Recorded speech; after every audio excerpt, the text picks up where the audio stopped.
Hi, I'm Ty Leon Guerrero, Team1Realty.com, and today's video is about understanding a home inspection, a house inspection.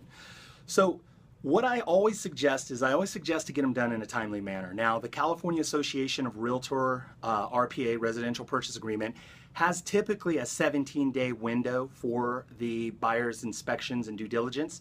My personal preference, whether I'm representing a seller and counter-offering to a buyer or representing a buyer, I want to see those inspections get done within 7 days, 10 days at the most. And here's why. We don't want to get 2 or 3 weeks into this transaction and have surprises and have a bunch of stress and tension between the buyer and seller. If there are repair requests or issues, we want to have those up front as soon as possible. It just makes for a smoother, easier, more palatable transaction. So getting them done in a timely manner is very important. Number two is what the house inspection is actually going to look at is it's going to look at the structural issues, it's going to look at any major systems and components, and it's also going to look at health and safety issues. Now, obviously structural issues, foundations, we're looking at roofs, we're looking at the overall structure, the framing, major components, the heating and air conditioning units, the plumbing, the electrical system, and then health and safety issues are also a key component. Now, I want you to understand that for buyers and sellers, it's important for us, the buyer is not mandated to have a home inspection, but it's important for us because we want the buyer to understand what they're buying.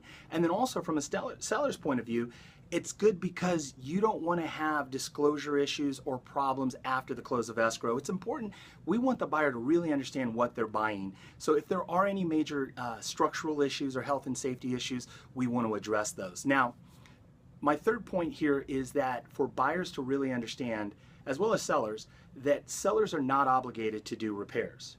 And typically in the contracts I structure, our sellers are not going to be obligated for repairs. And I think that across the board, you're going to see that as pretty normal operating procedure.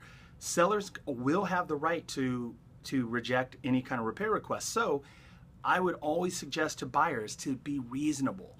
If there are major structural issues, component issues, or health and safety issues, I think you should ask for those. If there are other ongoing maintenance issues and small minor items, I think a lot of times for a buyer, they need to take those on as normal ongoing maintenance and just know that these are things that you're going to have to deal with as a part of your home ownership. But again, I think from a standpoint of negotiating, it's important to really simplify it. Ask for the major structural issues, ask for the major system issues or any health and safety issues. So with that said, if we can be helpful to you in any way, please message us, call me, let me know how I can help you. Thanks for watching the video.